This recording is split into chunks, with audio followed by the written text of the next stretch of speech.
gadget which is small in size rather than a computer or laptop na medyo mabigat so which is mas inconvenient. Okay? So unlike in mobile phone, so people want a smaller gadget, smaller but powerful gadget, something like that. So if you remember that, so before, so most of the phones so maliliit, so paliitan, yung mga tertiary Nokia, so yung mga merong una malalaki, 3210, paliit ng paliit, hanggang sa 8210, yung mga 8250 na maliliit na. So pero pag smaller, the higher the price or the mas expensive, so parang gano'n. So because actually, based on the trending, people want smaller devices. So but they want more features. So like what we have today, right? So limited memory. So of course, mobile device also have small memory. So both RAM and indirect disk. So that's why if we will be developing applications, programs, or games in mobile phones, so what we usually do is we use optimized versions. So of those, let's say, of those software for mobile devices. So of course we could not be able to deploy what we could deploy on our computers. So of course, as we said, mobile phones have limited memory, have smaller memory, so rather than the computers. Okay. So like for example, if you will be using some data storage, so data storage in your application. So let's say you will be using a database so that you will be able to store some data.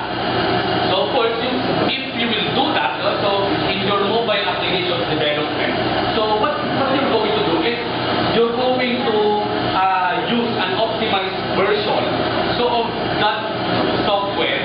So rather than using what is available on the market. So of course, as we said, so as it is presented on our presentation, so mobile devices have limited memory, so both the RAM and secondary disk. So you could not store what you would store on computers, right? So maybe by the next few years or by the next few generations, so that will come into reality. We could be able to have a mobile phone that could store data or information that we could store on the computer. So as we all know, technology is progressing.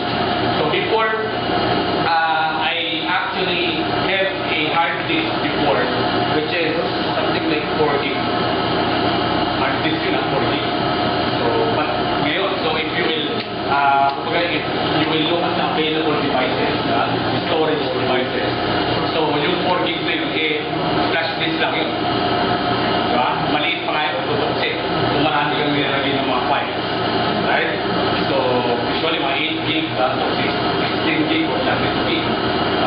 So, but before, so the sizes or the capacity of what we have flash disk nowadays, capacity na noon, so siguro mga 10 years ago, capacity or 15 years ago, capacity na noon, mga hard disk na yun.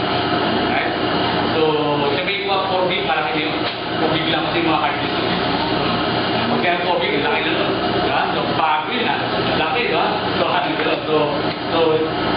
But now, so as you can see, so 4 gig is just the capacity, and memory capacity, storage capacity of just a flash disk that we could bring anywhere. So ay lagi mo lang din sa bulsa mo. Diba? Ganun. So you could have that. So maybe by next few generations again, or next few years, so we could have a phone like that. So because nowadays, so the trending, so in terms of the technology, so we're talking about mobile development, we're talking about cloud computing, we're talking about new technology that we have nowadays, right?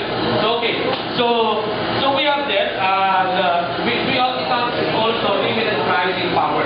So mobile systems are not as powerful as their desktop counterparts. Of course, you could not be able to run there a server